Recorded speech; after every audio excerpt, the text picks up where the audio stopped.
Hey everybody, I wanted to share something with you I'm looking at real quick, and kind of making a video for myself as well, because it's in a way kind of allows me to keep notes.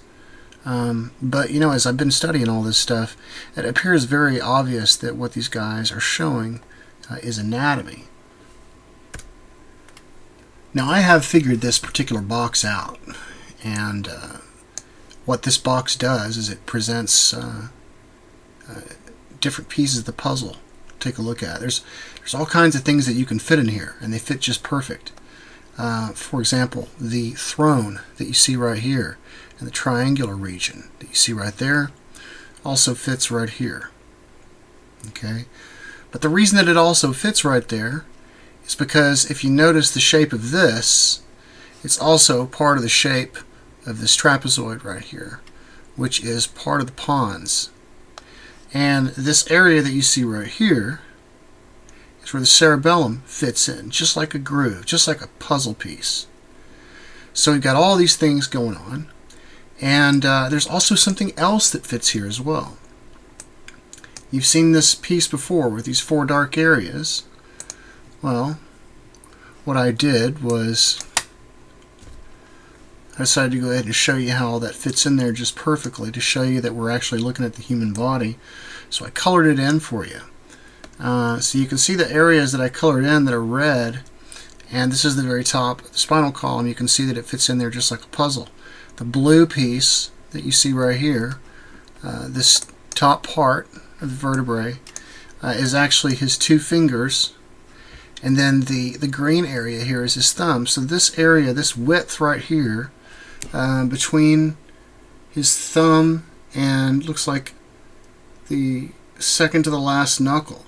And I'm wondering if it's very possible that they measured the width of the spinal column using the joints on their fingers, because of what we're seeing right here. But nevertheless, what I've figured out is that this definitely is definitely has to do with anatomy, because there's so many pieces that fit in here all the time. And so you notice that it's a little box, right? And this little box, and when you see these fingers underneath it, these are usually the indication, when you see these types of things, that we're looking at a spinal column. Everything about these guys, from what I'm seeing so far, has to do with anatomy. It's all about it. These guys were master anatomists. They can look at something 15 different ways and put together a complex puzzle piece that tells about the piece of the anatomy, from bone to muscle to organs, all in one little puzzle piece. It's amazing what these guys did. But so what I've done is, if you notice, Horace here on the left is holding this, I don't know what you call this thing, but this is the was staff. And the was staff we saw, he's holding up this was staff, and then he's holding this up here, and at this particular angle. And that particular angle is what I saw in the Great Pyramid, and this is all going to come into play. But I want you to notice some things that you see right here. Notice where the floor is and where his toe is, and then where this is, because I have kept struggling with this, with the Great Pyramid, trying to figure out how to make it work. I mean, if you have it in the wrong area, or if you have somebody just a little bit off or what have you, you can mess with it for 15-20 minutes and not get it right. I mean, it's amazing. But this area where his toe was a giveaway, because then when I went over to the Great Pyramid, and we're going to see, by the way, that this area in the Great Pyramid, which is the King's Chamber, does have to do with the spinal cord. Now here's what I wanted to show you guys. So I don't know what I've found right here, but it all seems to fit perfectly. Now I can tell you this much: I know by at least one piece of this that what we're looking at has something to do with the human body. And that is the floor there, where you see that bottom part, the Queen's Chamber and the King's Chamber. This has to do with the spinal column. Now I know this because when you take a look at the King's Chamber and you take a look at these areas up here at the top, here's a dead giveaway. Let me just show you real quick. even zoom in a little bit more for you.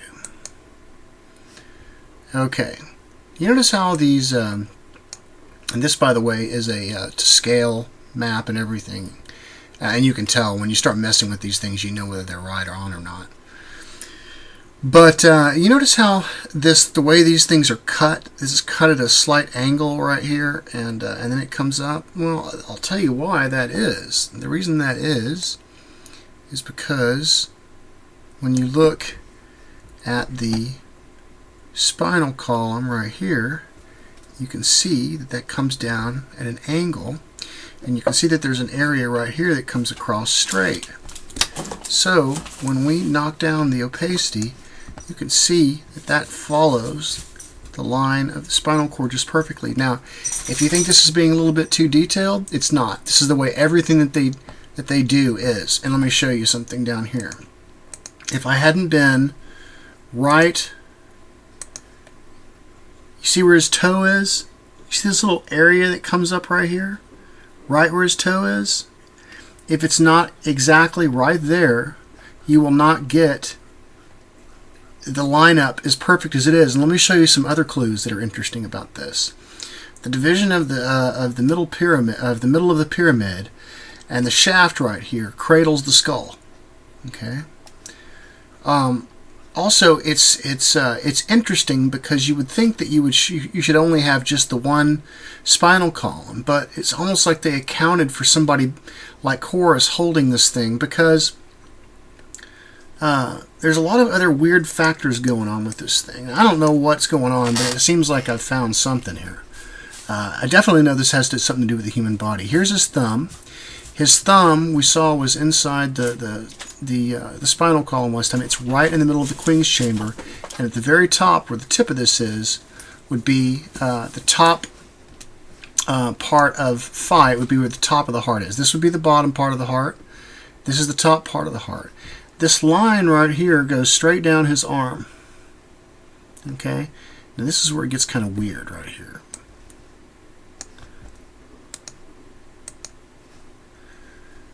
This shaft comes up, and then it follows his leg perfectly. And then it comes up, and then it comes to this area on his thigh, and it's almost like it's clamping his thigh. It's almost like it is designed to be on a person standing there like that. I could be completely wrong, but it doesn't seem like I am.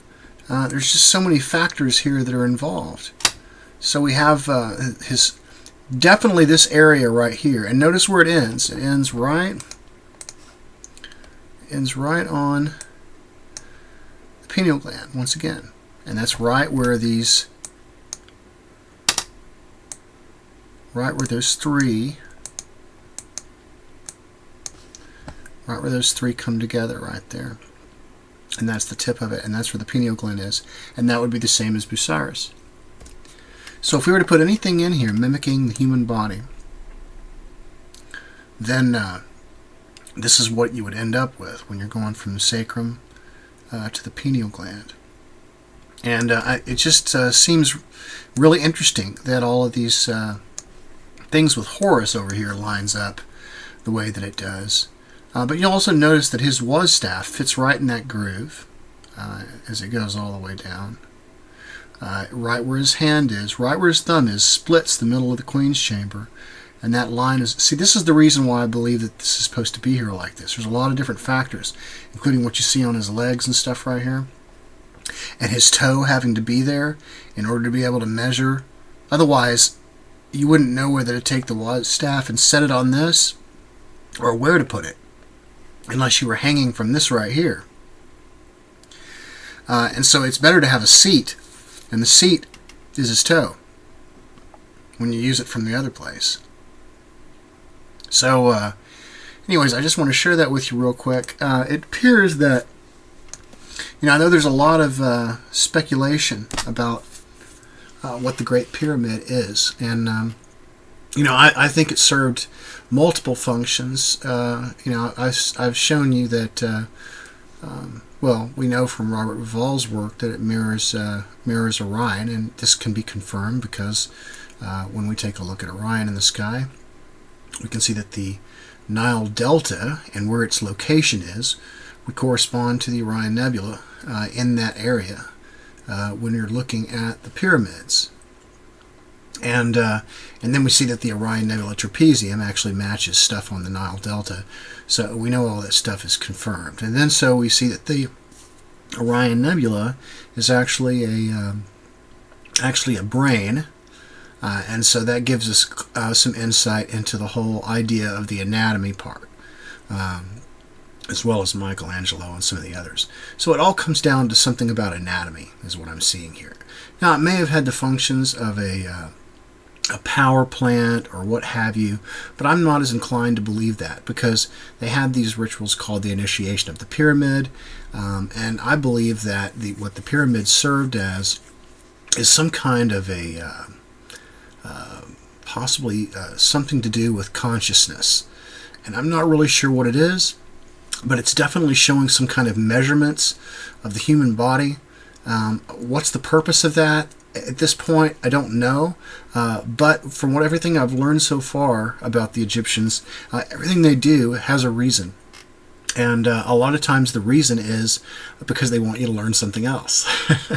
So they put all these things together, and so every time you learn something more, and you learn something. It's like putting together this large piece of the puzzle, and before you have looked at one thing, something else may not make sense. But it's like this. It's like a big logic puzzle, or a big puzzle that you put together. And so I think what they're guiding me to here, what I'm seeing here is that I need to start taking a look at the multiple pyramids. And when I say that, when I zoom out on this thing, we can put a whole man in here like we're doing right now. Or like I showed you with Ari Schwaller-Lubix, we can put a whole skull in the whole pyramid.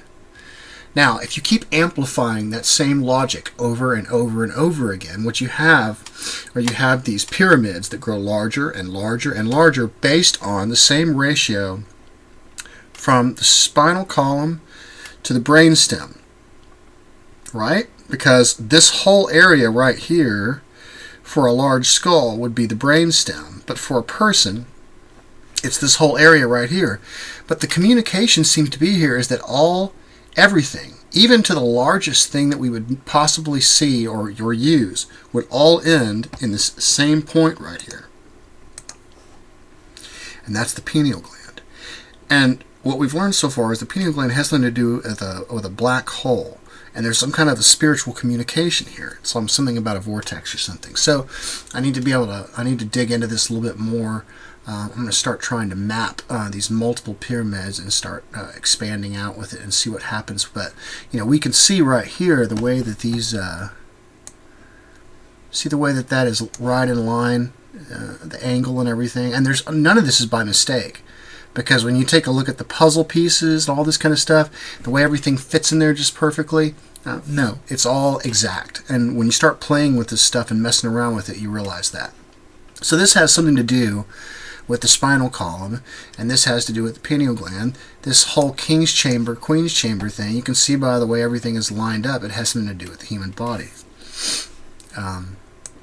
Any other functions, I'm not really sure, but this is what the initiation of the pyramid was. This is where they did this, and I'm assuming that once you reached this area right here, you had been, I guess, what they call Osirified, if I'm not mistaken. But anyways, I just want to bring that to you guys, and I'll be bringing you something a little bit sooner, probably than later this time, when I get this kind of stuff mapped out. If you haven't seen this recent video I put out about mapping all of Egypt to the human body, please watch it. It's incredible, it's well worth your time, and it needs to be shared. Y'all take care, and I'll talk to you soon.